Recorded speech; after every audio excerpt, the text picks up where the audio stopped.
Oh, the weather outside is frightful. Oh, but inside it's so delightful, Eddie. Oh. It's Christmas in July.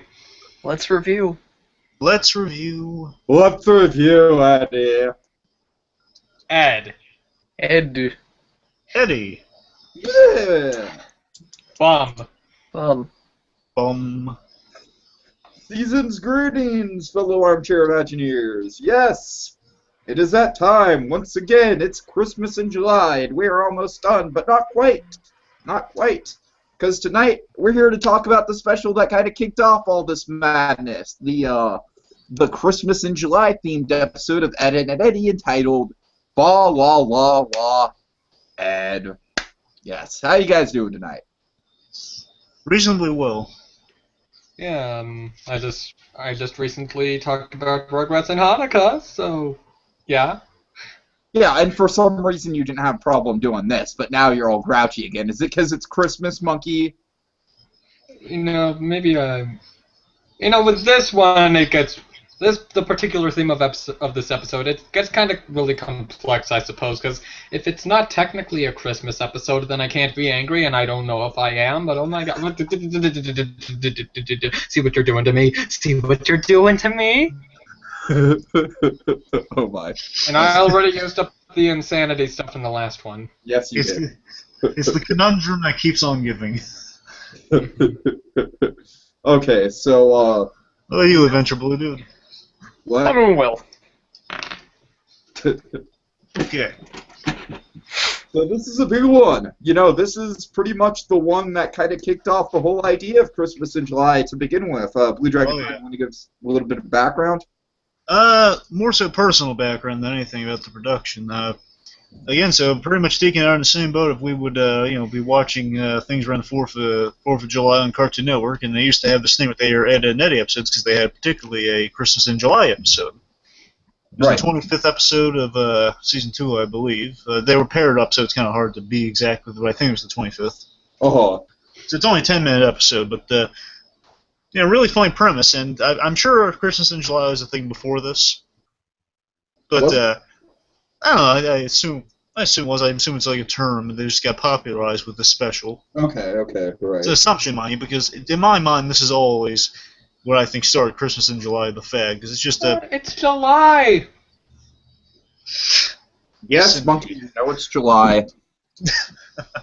But just the idea of the special is really funny. Really, watching it again after it's been so long since I've watched Ed and Eddie lately, and watching this again, it brought back a lot of good nostalgia. It really put me in the holiday spirit. Because again, this did trigger this whole idea for the series. Let's talk about something. Let's talk about Christmas, despite the fact that it is, in fact, Monkey, July.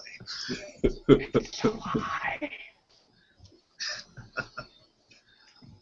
Yeah, Blue Dragon 5, I believe, if I'm not mistaken, I believe that was part of the very first conversation you and me had. Yes. Yeah, so that's funny that the very first conversation you and me had resulted in a month's worth of work. Oh god. Oh, what did we get ourselves into? Okay, so now Blue Dragon 5, let me ask you one thing. Was Christmas in July on Cartoon Network, was that around, did they start that specifically to promote that episode? I'm not quite sure. I just know that was they aired Ed and Eddie episodes exclusively in July, and I assume that's the main reason why, because they had an episode landmarking the fact that it is in fact July. Right. Okay. That's my assumption. They always air that episode. Well, didn't Cow and Chicken have some sort of Christmas in July thing, or was that just an online game? Might have been an online game. I'm not quite sure. Like on the Cartoon Network website? All I do know is I think that it's popularized because I do remember it coming back each July airing, so it might be a reason. Yeah. Do you how many years kind of roughly did it last? It really didn't last that long, did it? I'll ballpark it and say 4 to 5 years. Yeah, that's what I was gonna say. Yeah, around 5. Yeah. Ed, Ed and Eddie? No. Like- Christmas in July. Oh, Chris, sorry. Yeah.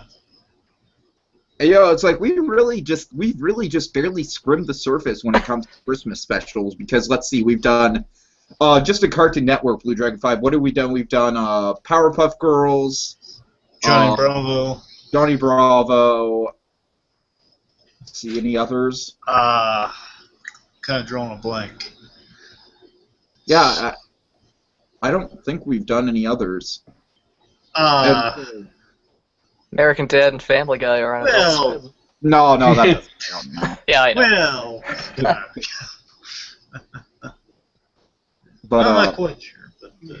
But yeah, it just kind of goes to show you, like, I hate to say it, Monkey, I hate to say it, but there will most definitely be a second Christmas in July next year, because as much of a personal challenge as this Christmas in July thing was to me, the thing that it taught me really is that, like I thought, like, okay, 30 days, 31 days, like, that's more than enough to cover, like, all the big, no, like, we might have covered some of the big ones, but there are so many more Christmas specials. However, next time we might scale it back to 25 days of Christmas in July, maybe. Perhaps. Maybe. Don't hold me to that. Just an idea. Yeah. All right. Well, anyways, fellas, are we done with the? Are we done with background? You guys want to get into the recap? Adventure Blue Dude, anything to add? Your experience with the special or anything you know about? No, I have nothing to say about the backgrounds. Okay. Skies, trees.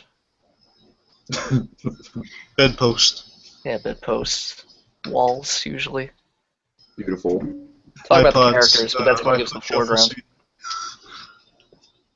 Okay.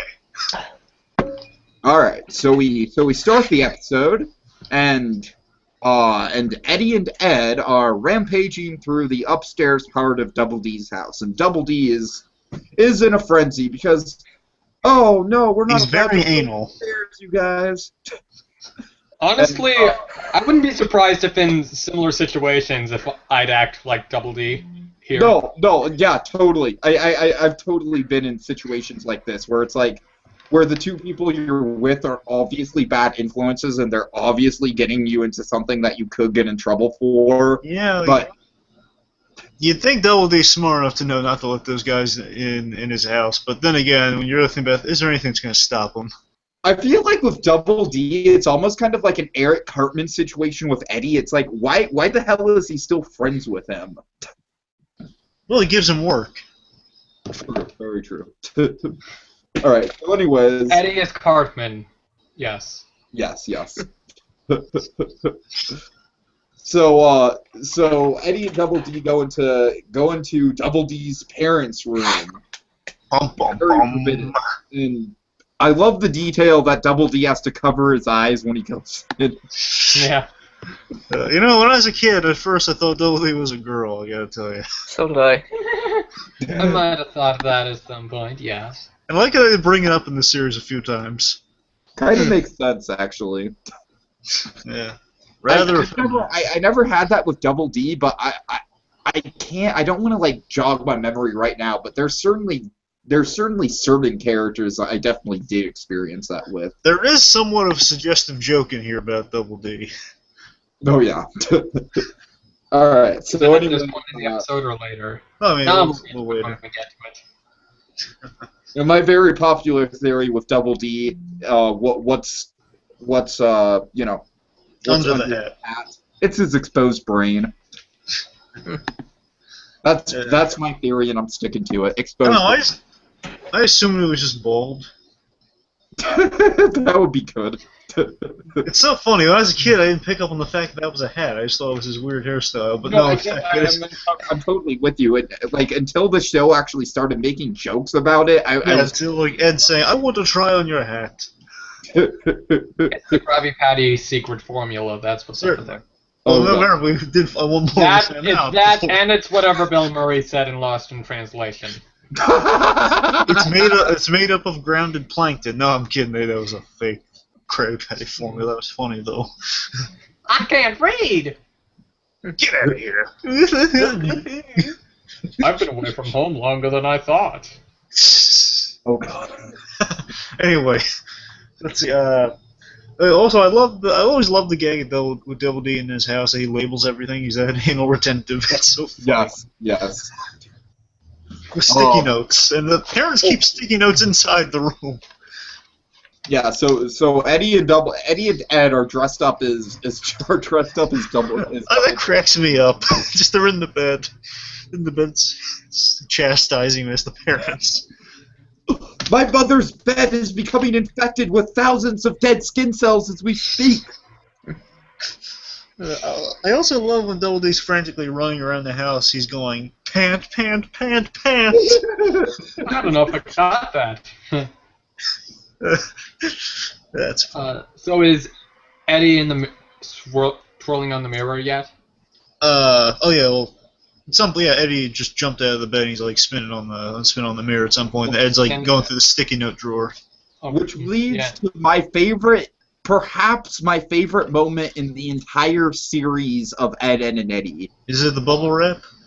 No, it's not the bubble wrap. It's when Ed is just putting sticky notes on Eddie and it's just like, sticky note, sticky note, sticky note. I love that. I love that. And of course the one on his tongue. Can you read it? No, hold. Ed, you are right. Your handwriting's atrocious. Your spelling's atrocious. That was the line. Yeah. And then Eddie is just rowing by. Yes. Like, I was watching this earlier. First, I was like, okay, what exactly is he in that he's rowing? Yeah, it's just weird. Like it's like, isn't it like? It looks like it's like between. It's like a rolling thing between like two poles or something like that. Yeah, something like that. I gotta tell you, I always liked the animation run cycles on those characters. Particularly, Eddie would move really fast, and he was short and stout when he ran. Ed's like the big lug that's basically he's running the legs forward. Yeah. But so then they go in the closet. They find the bubble wrap, and which is explosive, by the way. That's a hole in the ceiling. Yeah. Wouldn't it have been great if, like, that hole in the ceiling ended up coming back into the story somehow? It's just, like every prop in the Ed universe is like really flimsy, almost like cardboard. It breaks really easily with everything. Right. Like, oh god. Yeah. Anyway, playing with the bubble wrap. Yeah, they find the fruit cake. What does Eddie think the fruit cake is at first? Baloney? Oh yeah. I thought it was I think he was joking about that, but he's saying it's baloney. I think he's like saying, "You idiot! Of course you know what this is." But you think he just didn't know? No, I think he genuinely just didn't know. Yeah, I don't know. Oh, my favorite gags in this scene. Yeah. I remember when I was a kid. I know exactly what you're talking about. When I was a kid, and again, this took me back to my nostalgia for this special. It would come on every year for Christmas in July.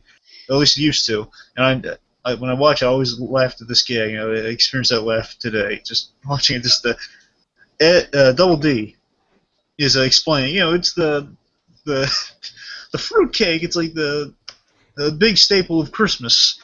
And basically, Ed rewinds Double D's head, puts his finger on like the hat, and basically maybe has a tape recorder under his head or something. I don't know. He like pushes the button, like Double D's eyes go like in reverse or whatever, and basically like a little VCR. Yeah. Then basically says generations celebrating Christmas time. Then Christmas time is Christmas. Christmas, Eddie.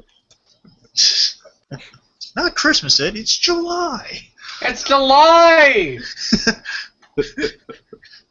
Very, very true. So anyway, so going through the decorations, this is the whole point of the special here. Going the decorations, Ed thinks it's Christmas time, and he's enveloped with the Christmas spirit. Yes.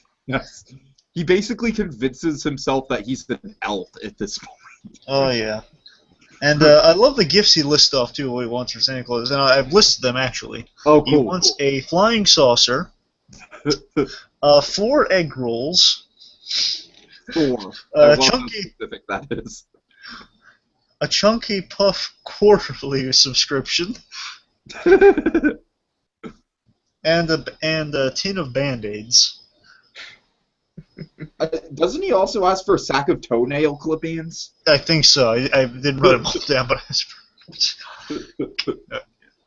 because he was counting them on his feet too. Right. Uh, And then, they're trying to convince Ed that it's not Christmas, but then what do they hear? They hear the sound of sleigh bells. mhm. But it's not sleigh bells, it's piggy banks. And Jimmy and Sarah are walking outside. What? Coins, money, coins, sleigh bells, they sound the same. Hey, Adventure Blue, why don't you take us through some of this? Through some of the episode? Yeah. I don't quite remember this part. Okay, so Jimmy and Sarah, they have the piggy banks. Yes. Shit. They're explaining what the piggy banks are for. Allow me to admit something to you. Okay. I watched the wrong special. Right. Okay, so here's what happened. Which one did you watch? Shit. Jingle Jangle? Yeah. Oh, wait. Yeah, Jingle Jingle Jangle. Hey, I told you to specify. Yeah. Never specified. Told me, hey, Ed, Eddie. So, okay. Watch the... That is special. 100% my fault. Okay. Wow. Okay. Sorry to put you on the spot there. Oh, no, don't worry. I remember a lot of this. Come on, come on. Well, do you remember what the shtick was with the piggy banks? You want me to go through it? No, if you could go through it. Okay, so essentially, Jimmy and Sarah, they're outside, basically a bit of exposition there. Jimmy's saying, it's for piggy bank day. So apparently all the kids in the neighborhood, they communally, they enjoy smashing their piggy banks open and they get the money and buy stuff with it. Makes sense. Which Eddie sees a big opportunity there to get some cash for these broken piggy banks. That Eddie, say what you will about him, but he's going to be a brilliant businessman one day. He's an opportunist, that Eddie. Yeah. Yes. Anyway, so let's see. What happens next? Okay, let's see. Oh god. So yeah, Eddie starts scheming, and then Ed comes up. Do you see what I see? Oh god. Which, by the way, I think is a reference to a Christmas lyric. Yeah. Do you To what? see Yeah, it is. what I see? Yeah. Do you hear what I hear? The hell is it called? I love it. Here. So this is I the love suggestive how he's gag I was mentioning. And Eddie's just Okay. like, all right, I'm gonna go round up the kids. Double D, you deal with Ed. And then Ed, he's just like very insistent to get Double D. I don't think we mentioned he's hanging There is mistletoe. probably some fanfic that, ships the... Wow, what an impersonation, Tiki. Wow. Oh, thank you. I've heard the term "make love to the camera," but I think it's taking it to a new level. Anyway, I'm fucking like Could be earnest. worse. all right. So enough of the holiday love Tiki. Point is, There probably is some fanfic that ships the ads. people Probably. do that. Yeah. 50 Shades of Ed. 50 Well, I mean, you got yellow, you got kind of a pinkish color, you got just regular skin tone, you got your gray. Anyway, At least it's not as confusing as the Doug universe. true. The Doug Yeah. universe, everyone's just been exposed to mutagens. But so Ed's hanging the What mistletoe. really throws me off is that there's regular white people, there's regular ethnic people, and then there's just crazy fucking colored people. Yeah, Well, we should specify purple and blue and Blue. turquoise and orange, No. very, Blue. very tan. and very, very dark gray. Yes. Maybe the orange people like too many carrots.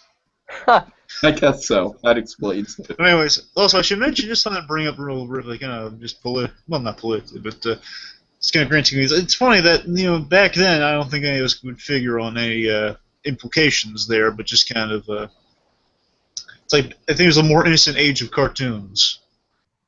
Implications what? Oh, like any.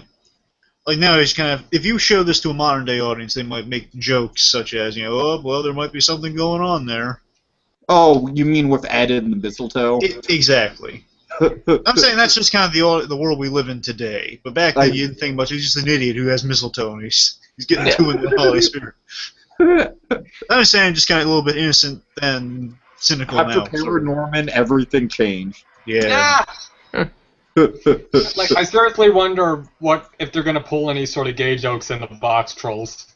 Well, I mean, How to Train Your Dragon had. Yeah, they kind of did in the teaser. Sometimes there's a father and a father. Sometimes those fathers are mothers. And then, like, on YouTube, there were, like, all these angry comments about, like, arguing about the homosexuality in there. Christ. People Anyway. still get mad about homosexuality, really? Welcome to America. I live in California, so I wouldn't know. Everyone has an opinion, and they're all wrong. You should see some of the comments on my VeggieTales review. Not homosexual stuff, but yeah, angry people. Anyway, so we get on to the scam, the first scam of the episode. It's the believe what I'm saying is right, the piggy bank belly pumper scam, Something like that. which has a big old plot hole in it, but we'll get to that. Oh, God. I think I might know what it is. Yeah, so anyway, we see the Eds there embracing Ed's embracing the holidays. You know, he's in the elf gear and he's hanging the stockings. He's giving people gifts of like shovels painted like candy canes. Mhm. Yeah. It's July! Very true. And so everyone's shrugging him off with statements such as It's July? exactly. So. And Ed's periodic Christmas interruptions. He's hanging stockings on the machinery. But Eddie, I love how he delivers this line. He was so sincere. But Eddie, I'm an elf. But no, it's Eddie, but I am an elf. But I am an elf, Eddie. Oh, by the way, I should mention there's a really funny. Huh? I was gonna mention there's a funny bit I kind of glazed over. It's really funny after they get out of the closet for a second and. Basically, Eddie, and this hints at the special you saw, Adventure Blue, dude, of how Eddie is kind of anti-Santa Claus, because Santa Claus screws him every year. Oh, Oh, God! Right. That just sounds so wrong. how Santa Claus...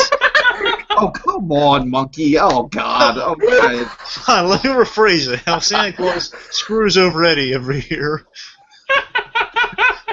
Wow. This isn't South Park. Oh, Christ. Anyway, so he gets the short end of the stick every year. Not everybody! Santa's going to have to kill you, Kyle. My point is Eddie's denouncing Santa Claus. Basically saying he only gets clothes every year, which plays into that other special. Let's see, so... I love how Ed's reaction is he quickly squeezes Eddie's head shut. And he says, "No, Eddie, don't say that.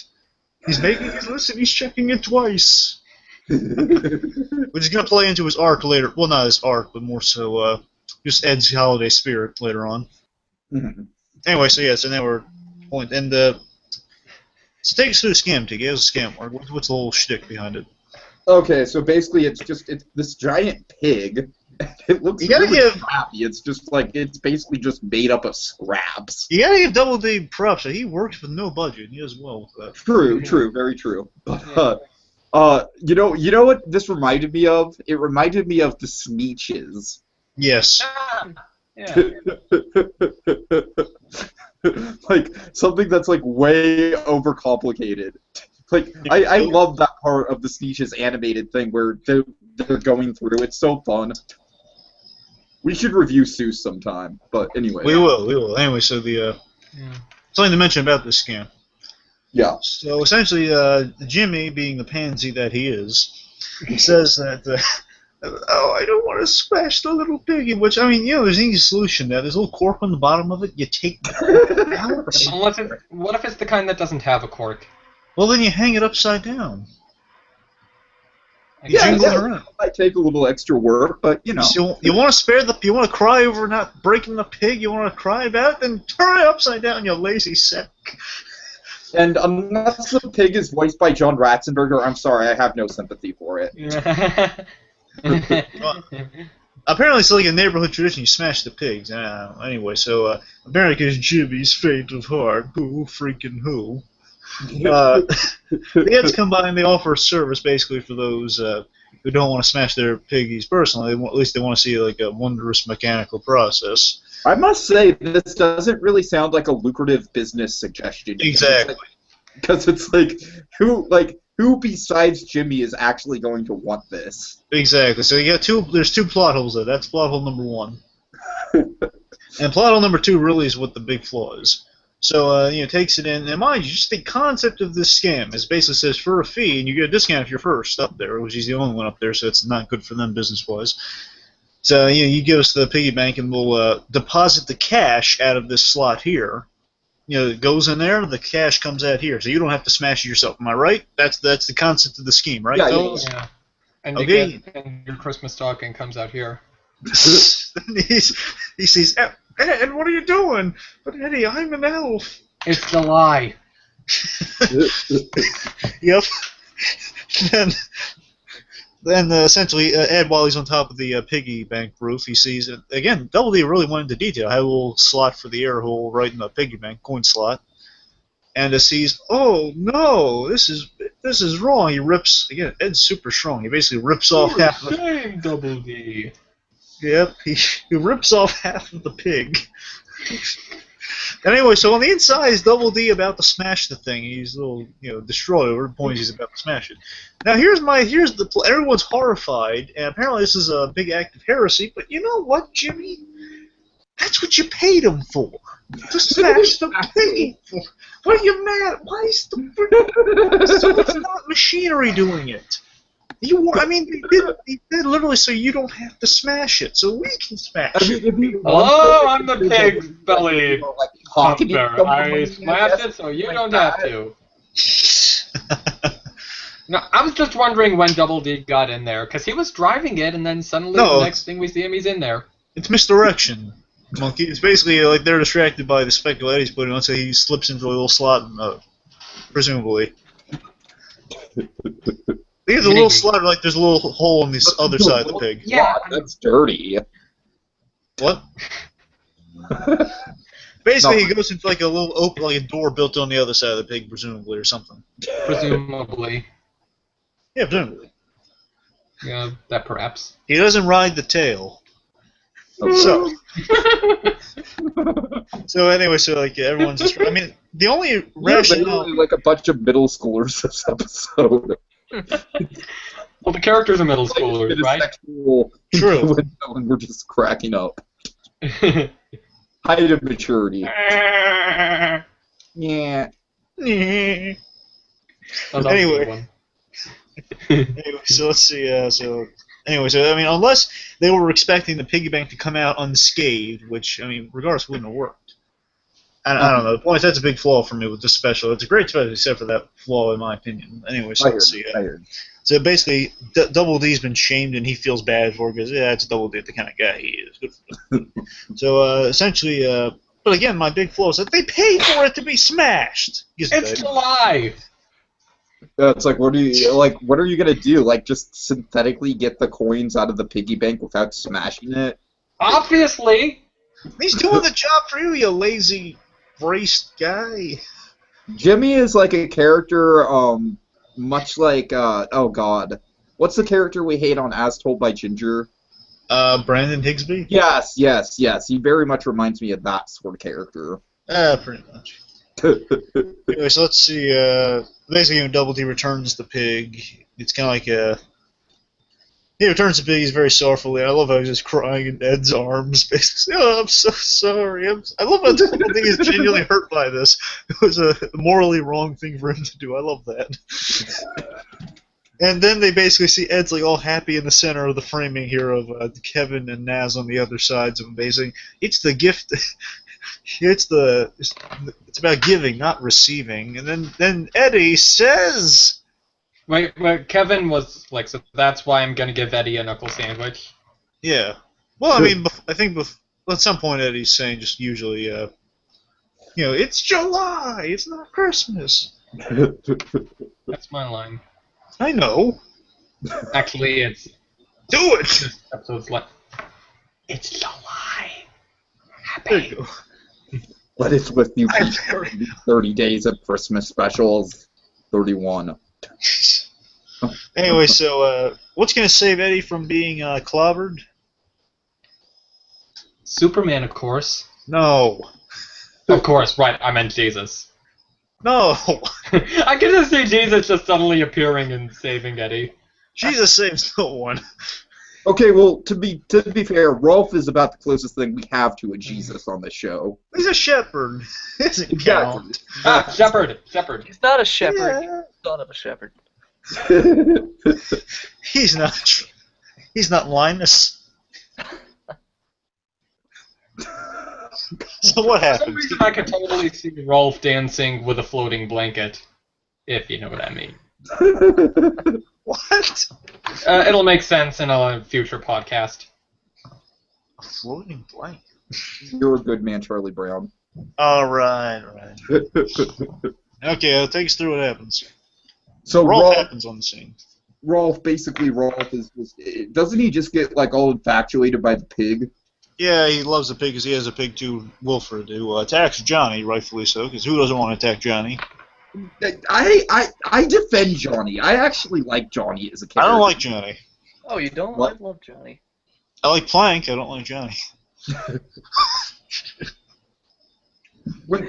Like I said, for me, Jimmy is the character I want to punch in the face, not Johnny. I guess maybe I can relate to Johnny because he's a loner and so am I, but...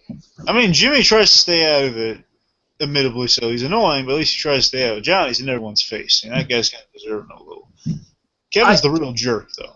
Perhaps, I don't know, maybe it's just because I'm sympathetic towards those types of people, I guess. I don't know. Now, anyway, continuing forward. So, anyway, yeah, Rolf's getting emotional kind of distracts in the situation. Basically, it's the pig and the holiday spirit, yeah. And then he gives everyone... Yes. And he gives everyone gifts such as basically the clothes off his back, which is kind of weird, and also like a yo-yo and so on and so forth. Yeah. What was the thing about every time a pig oinks for something, an angel gets its Wings. well, he gets cut off, so. Oh, yeah. Angel gets its bacon. An angel gets its bacon.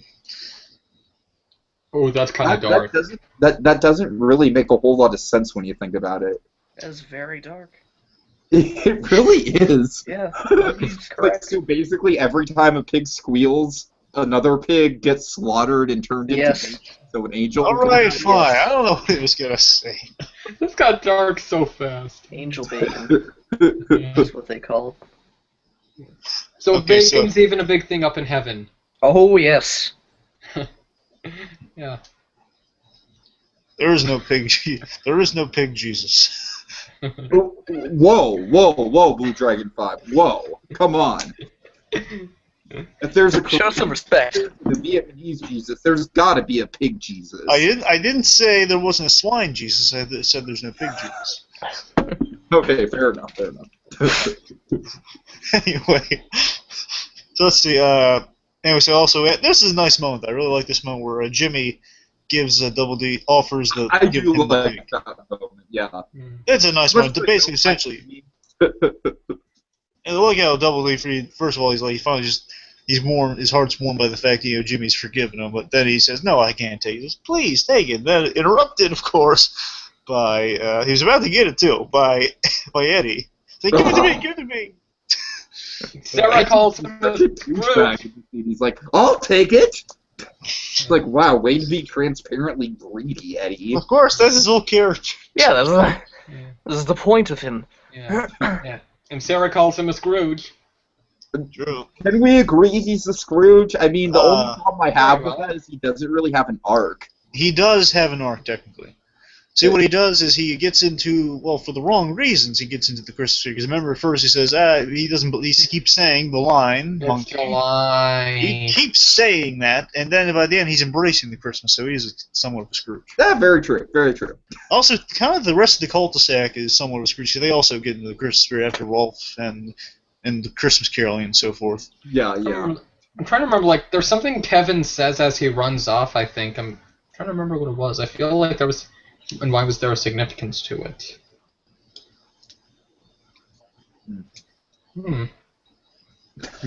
All right. Anyway, so is this where Ed is like, Santa sees all? Pretty much. That's where he rips the thing off and reveals Double D. Yes, yeah, that's right.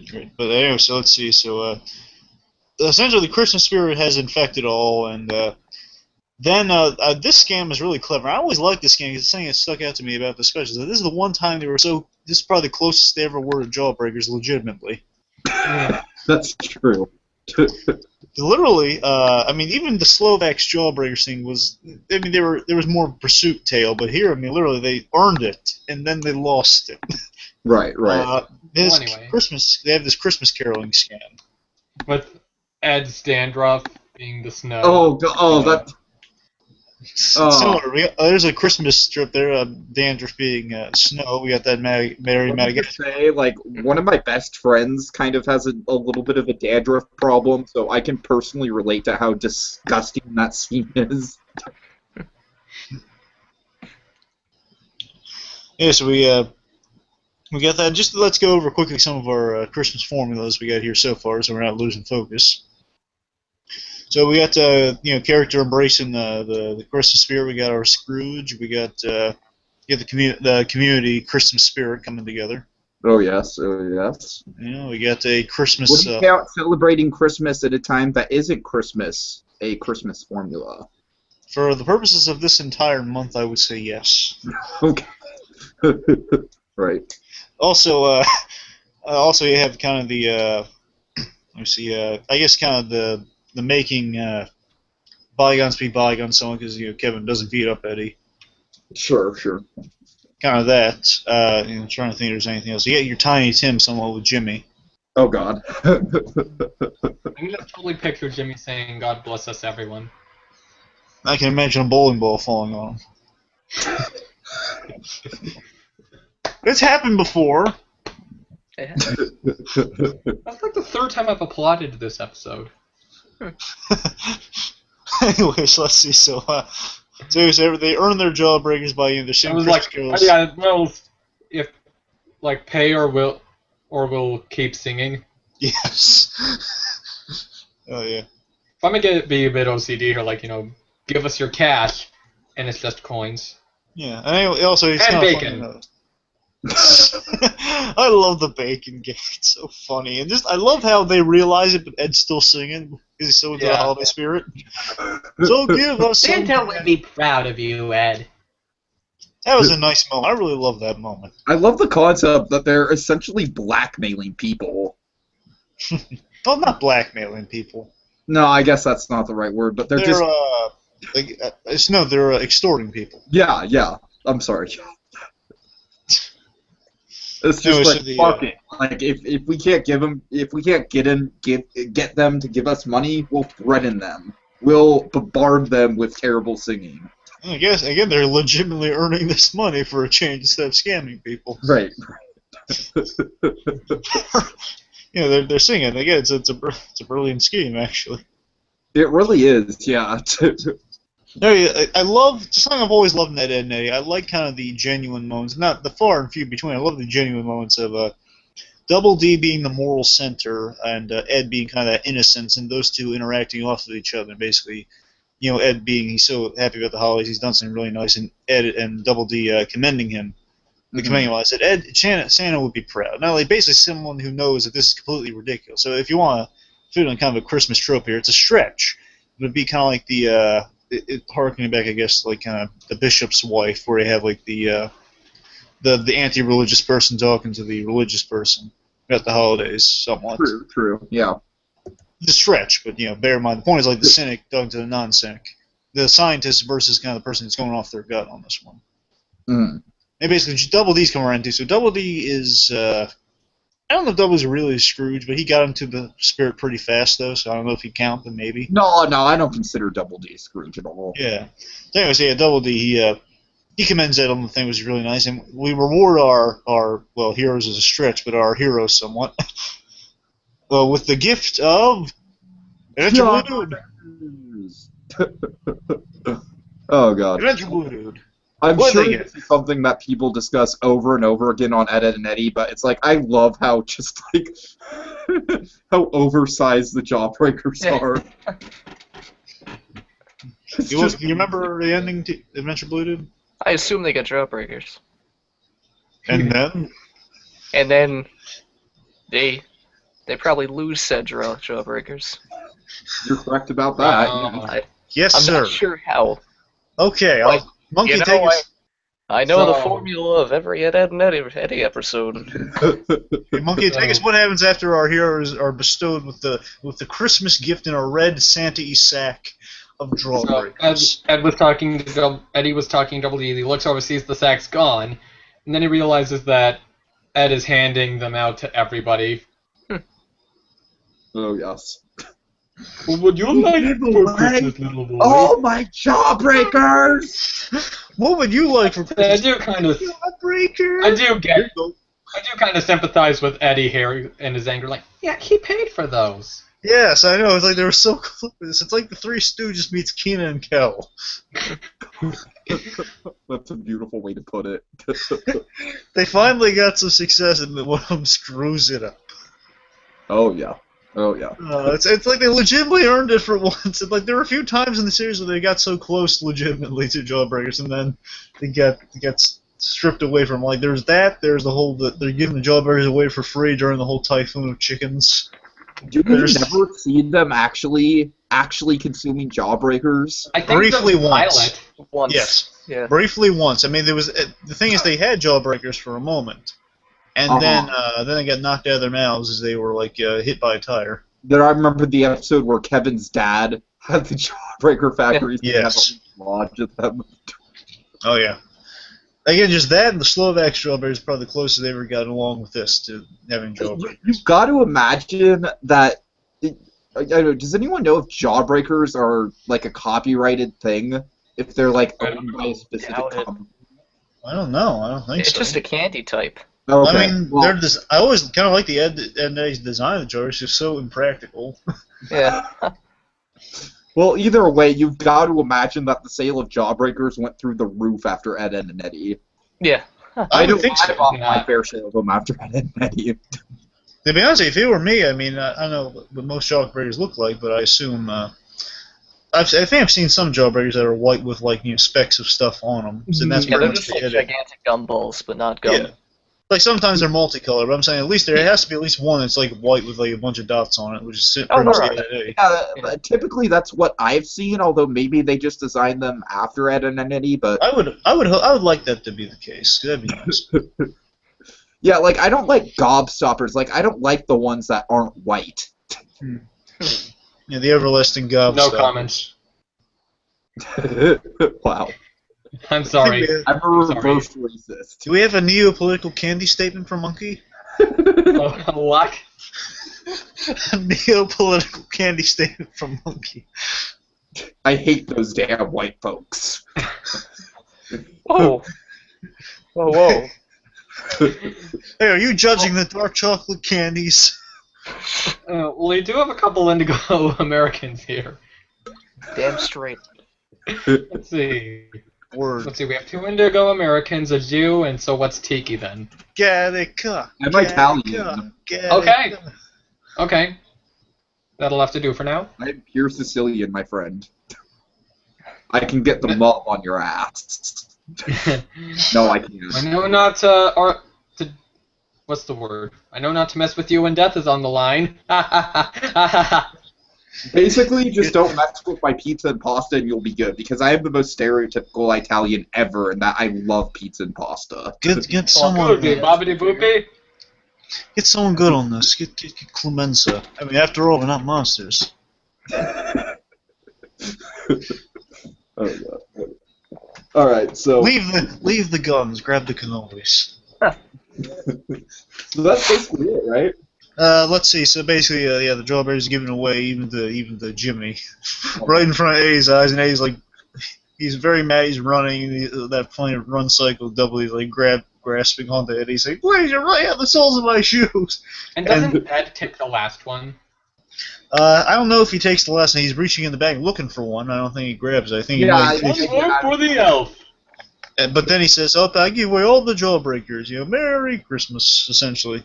Mhm. Oh no, he says like to all good night. So basically, give away all the Jawbreakers It's to a all lie. good night. Yep. As Eddie tackles him and falls because he's a huge mountain of a guy. Oh, yeah. It's July. Oh, God. Not much longer. Holy crap. No, no. Yeah. Thankfully, I am so done with this shit, even though I'm looking forward to it doing it again next year. Just wait till December when we I've already celebrate got- Halloween. I've already got some picked out. Oh, God. Oh, we were definitely talking about Scary Godmother. All about the Jesus. ones. I enjoy Yeah. Scary Godmother. They're okay. I wish there were more of them. I know a joke Wish I've for got more planned of for them? November. I don't know. I mean, I would like to see at least one more done. You know, The first especially one was with- okay, but the other two took a hell of a turn. There's only one other. Was there only one other? I thought there were Yeah, two it's all- others. At least I've only, as much as I've looked into it, there's only one other one. Then the one other took a hell of a turn. Yeah, that was only a second attempt. You gotta give them some point. You gotta give them Oh yeah, I suppose. There are other books though. They could adapt stuff if they wanted to. Keep forgetting that that's a book. Right. Anyway, Anyway, yes. yes. So we have fun here tonight, guys. Did we have fun? Did we learn anything magical about the holidays? Did we have a little bridge moment? I learned Yes. not to trust Tiki with episodes. That was my list. Would you My just? my one defense is that Blue Dragon 5 just kept referring to this episode as Christmas in July, so even I didn't know that it was called Fa La La La Ed until Yeah, I same here. Can you blame all the titles of Ed and Ed episodes have edited? Can you blame me for not remembering? Okay. Alright, so Uh, so Well, let Monkey, me what did you learn tonight? Hmm? What What'd did you you learn? learn tonight? I learned that hydraulic plasma is not a movie ticket. okay. Fair enough. Fair enough. Adventure Blue, dude, would you like to make any statements just Ed and Ed around the holidays, or just Ed and Ed in general as a show? Ed, Ed and Eddie is a wonderful show. I remember when it was canceled, and I was very sad. I liked how they made a day event out of announcing the cancellation. Yeah. But The whole show is a great show. It's one of the last holdovers from classic Cartoon Network. And it was... anything, just about anything we stirred up memory-wise, you'd like to, anything in particular that really stuck to you, just from the memories we recounted here tonight? No, not really. I mean, like, it was a great... Like, I used to fucking love the show. It's a great goddamn show in general. Yeah. I really find it interesting. Like, it's very much a show that teaches kids about, like, economics, which I Yeah. find kind of fascinating. Yeah. Remember the episode where they built the skyscrapers? Right, Yeah. right. Built a city out of cardboard. Was there a pun about the Empire State Building? There might have been. Oh, I God. don't think so. I don't see why not. I'm just saying, you know, if you're going to have a city, you might as well have an Empire State Building joke. Oh, I hope there was, but I don't think there was, and it makes me sad. Yeah. Alright. Again, overall, this is a fun memory for me. And it does have our holiday tropes in there. It does indeed. It does indeed. We have, we have the Scrooge. We have learning to embrace the spirit of Christmas. It's all kinds of good stuff. All kinds of good stuff. Again, this is a biggie for us, folks. I mean, we said it till the end for a reason. There, this is what started this whole shindig. Indeed, indeed.